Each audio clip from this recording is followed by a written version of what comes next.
Good evening guys. So, ngayon is isi-share ko sa inyo kung paano ko ginagawa yung forex trading. And nandito tayo sa platform ng XM.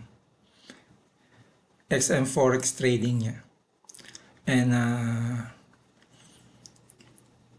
dito na tayo mismo sa platform ng XM magcha-charting. Pwede din actually connected naman to sa MT5, MetaTrader 5. But I prefer now na dito mag-charting sa XM kasi mas kabisado ko dito mag-charting kasi makikita nyo na dito na yung mga gagamitin nating tools dito sa gilid na ito. So ngayon is nasa daily tayo. And 1 week na akong nag-start mag-trade dito sa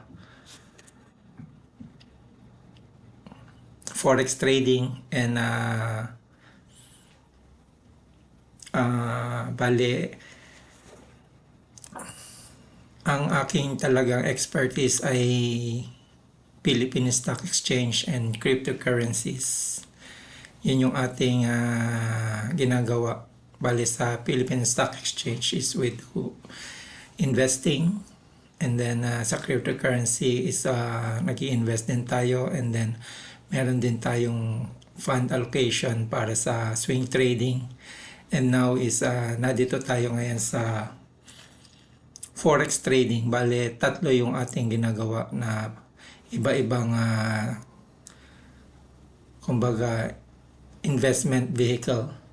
Yung isa is Philippine Stock Exchange, and then yung isa is cryptocurrency, and now this one is yung day trading natin na ginagawa natin scalping is dito naman tayo sa forex. So 1 week na tayo dito, and ina-apply natin yung ating knowledge na acquire doon sa ating experience bilang stock investing and cryptocurrency trading, and then ito, and yung mga skills doon is actually applicable yan dito sa forex trading. And ipapakita ko sa inyo yung aking mga ginawang trades this week sa forex trading. And then bali na dito na yan, inilagay ko kasi yung mga pictures ng ating trade.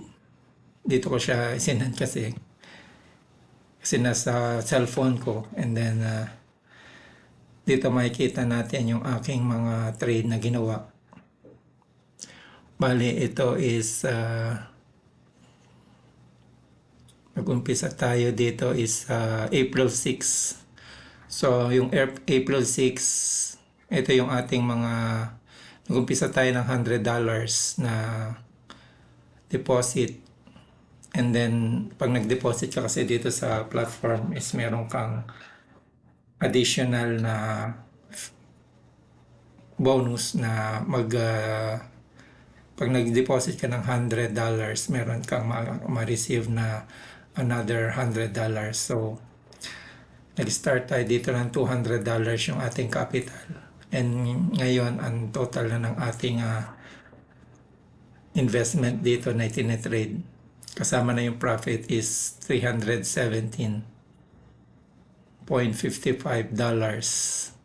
since April 6 na nag-trade tayo. So makita natin dito yung ating itong mga trade. Yung una kong trade is nag-loss tayo ng 0.92 cents dollar, and then second trade profit tayo ng $14, 14.72, then next trade $1.20 US dollar, and then 0.87. So ito yung magiging breakdown. Ito summary na actually ito eh. So ito yung ating unang trade.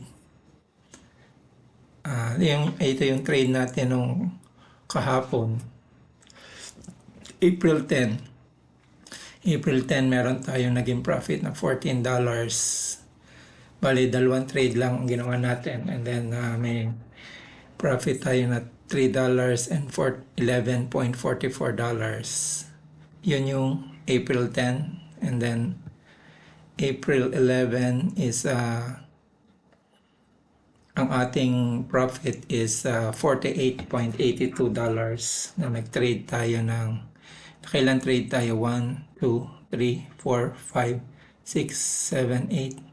So sa 8 trades natin is tatlo yung ating loss, and then mayroon tayong 1, 2, 3, 4, 5. Mayroon tayong 5 winning positions na total na $48. And then, ang date naman nito is April 8th. So, ito yung ating summary ng ating history na trades. Yung mga blue it means yung nag-profit tayo, and then yung red, negative $20. Yun yung losing trades natin. But at the end of the day, nag-profit pa rin tayo ng $37. And then, April 7, ito yung ating trades, makikita nyo, breakdown yung history. But at the end of the day is meron pa rin tayong trade na winning trades pa rin tayo nung April 7 with $17.90 profit. So, ito naman yung trade natin nung April 6 na ang ating profit is $19. Yung natapos na yung trade natin nung day na yon. So ito yung breakdown ng ating history. And then so ito na yung current natin ngayon. Ito. So from April 6 to April 10 is nag-profit tayo ng $121 na earning sa ating paggawa sa pag-trade natin ng gold. So dahil Friday nag-close na yung market, Saturday and Sunday. So ito yung time natin para mag-plan tayo ng ating trade for coming next week, yung at the end of this weekend. Bale, Monday is mag-open ulit yung market. So ang gagawin ko is magpa-plan na ako ng gagawin kong trades for the upcoming week. From Monday to Friday is magpa-plan tayo ng trades natin sa ating forex trading. So nandito tayo sa chart ng gold. Nandito muna tayo sa high time frame. Magpa-plot muna tayo ng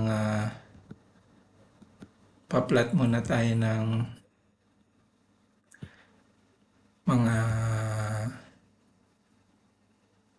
trend lines. So kinilik ko lang to, tanggalin natin. So ganito mag-plot ng lines. So dahil nandito tayo sa daily, so every candle na ito, yan, is 1 day. So ito yung price history niya. And then click lang natin itong nasa side. Ito yung lines niya. Pag kinilik natin yan, click natin yung trend line. And then lagay natin siya dito. So this is for this week plan. May plan about sa pag-trade ko ng forex ng gold. So maglagay tayo dito ng trend line. And then mag-plot tayo dyan. Pwede natin gamitin yung mas madali para ilagay natin yung parallel trend line. Close natin. And then parallel trend line to, parallel channel. So kuhanin natin yung top niya dito from here. Kuhanin natin yung top nung from here. Tapos i-stretch lang natin dito sa low. Yan. So ito na yung ating magiging low ng ating sa daily. But ito is from yesterday to January 26 from the top. And kapag nakuha natin yan, is dito naman tayo sa last daily candle. Bale ito is i-spread lang natin pataas. And then palitan natin, i-click natin ulit itong trend line. And then piliin natin itong horizontal line. Then yung candle na number 1 is i-plot lang natin itong ating resistance dito sa top nung price action nung Friday kahapon. So ito naman yung pinaka bottom niya. Pag na-plot na natin yan, mag-plot naman tayo ng another one sa open niya, kung saan nag-open yung market nung Friday, and then saan naman siya nag-close. Yan, saan nag-close yung market nung Friday. So kailangan lang maging clear. So itong nasa bottom na line is yun naman yung ating pinaka lowest price nung Friday. Then ready na tayo. Ilagay naman natin siya sa pang scalping na saan tayo nagtitrade. We're using 15 minutes.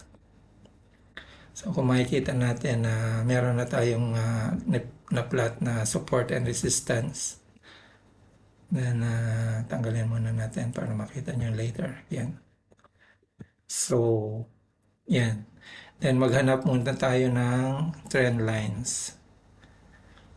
Kung ano ang ginagawa ng gold. So, kung makikita natin, meron tayo ditong low. Lagyan uli natin ng parallel channel. From parallel channel, from here, this low. Kasi nagkikreate siya ng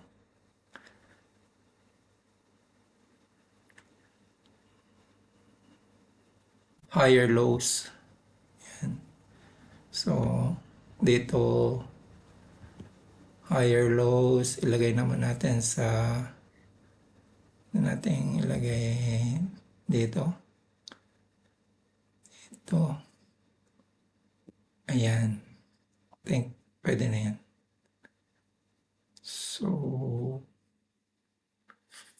makikita natin. Ilagay na natin dito. So, bali pinag-connect ko lang yung low nito, yung low nitong second, and then third. Na every time na magbabounce siya dito sa parallel, down parallel nung channel natin is babounce back yung price ng gold. And extend natin siya dito. So, kung makikita natin na and then pwede tayong maglagay ng another support dito. Palitan natin ng horizontal line. Ilagay natin dito sa pinakamababa, another support line. Yan. So, dyan tumatakbo yung price ng gold.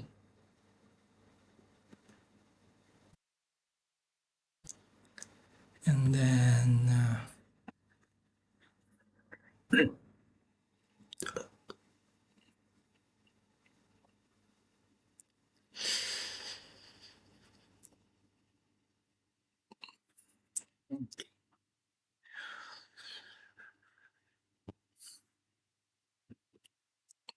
natin siyang lagyan dito ng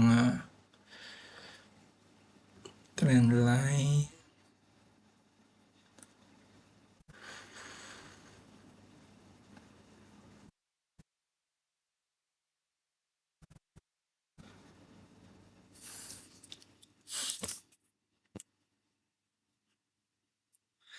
Then, dahil nakuha na natin yung ating support and resistance, itong mga diagonal line na yan.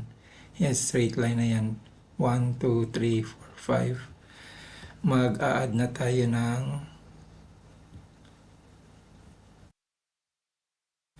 pwede na tayong mag-add ng another indicator. So, gagamit tayo ng stochastic. Bali, i-click nyo lang tong indicators na ito. And then, i-type lang natin yung stochastic. Stochastic RSI. Yan. So, from here, stochastic RSI. Bale, maghahanap tayo ng bullish divergence. Gawin natin sa much higher time frame, 1 hour. So, 1 hour. Natin sa 15 minutes. And,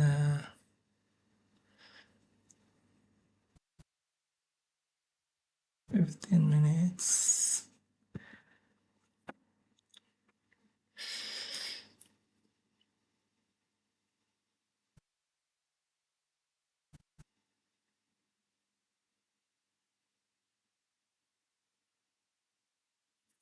So, dito, yung previous niya, meron tayong nakita na ito yung meron tayo dito nakitang bullish divergence. Yan. And then,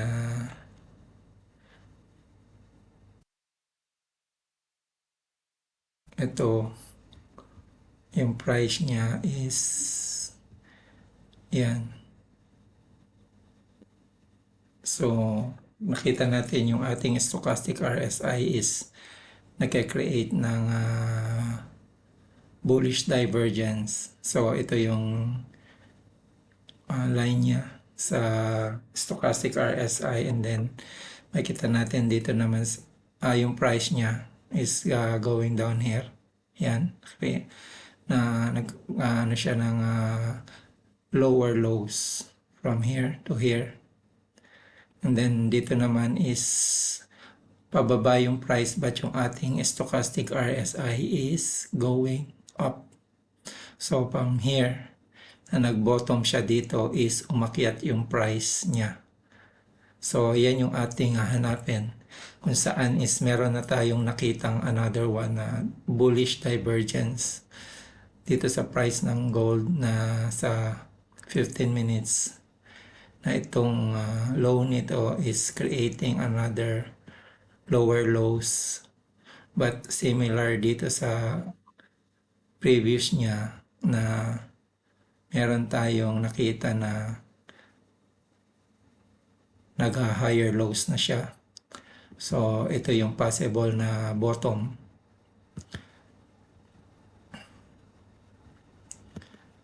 So ito na yung possible na bottom natin dito.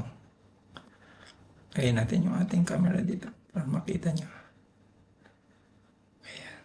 So ito, nakita nyo na nag-create siya ng lower lows. Ito lower lows, and then after ng lower lows, nakita nyo yung bottom, umakyat yung price.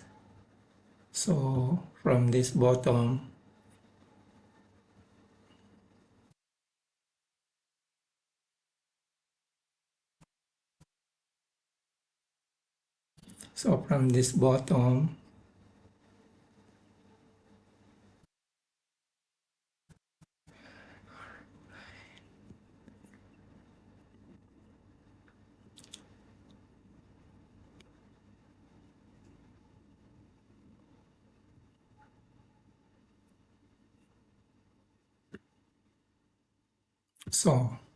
makikita nyo from this itong kinreate niya na bullish divergence, hidden bullish divergence.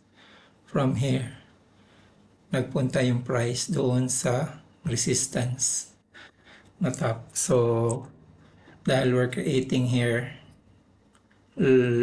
higher lows, 1, 2, 3, 4, yung line, yung ating uptrend na yan. But dito hindi tayo nag-create ng another highs. So this one possible is mag-create ng another uptrend here. Gaya nito. Yan.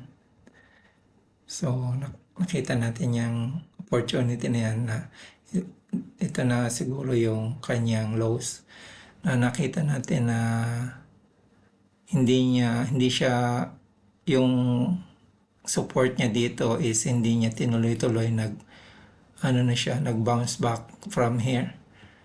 And possible target natin is again dito, support resist, ating pinaka target is itong line na to.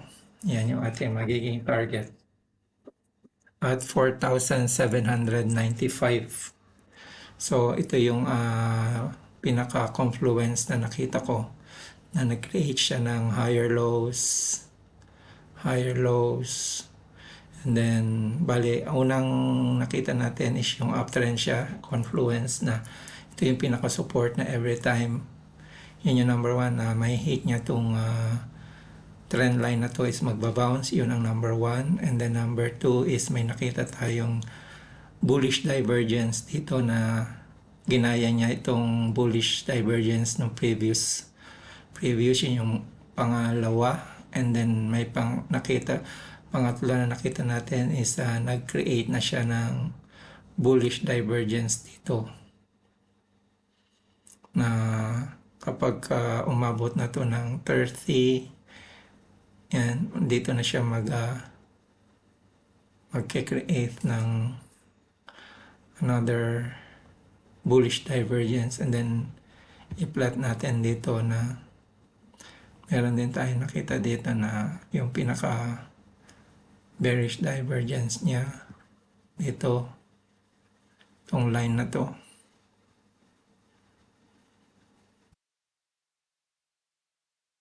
Makikita natin, lagay natin dito. Yan. So from top, so I think hanggang dito lang siya. Yan yung magiging target natin, yung line na yan. So from here, this price, akit yan papunta dito.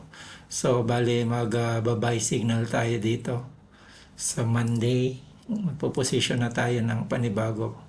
So ang ating then magse-set tayo from here ng buy, and then magse-set tayo ng automatic stop loss mga 10%. And then magmo-move tayo ng target this price 4,790.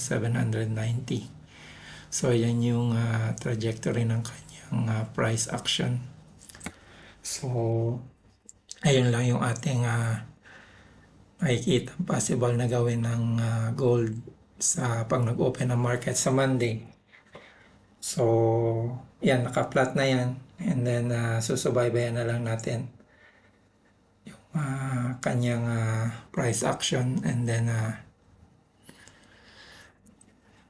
hopefully na maging tama yung ating analysis at yung plan natin for this coming Monday. So yun lang po, at maraming salamat po sa pagsama niyo sa akin dito sa aking pag-share ng aking ginagawang pag-trade sa Forex. So maraming salamat po, at sa ulitin po. Maraming salamat po. Bye.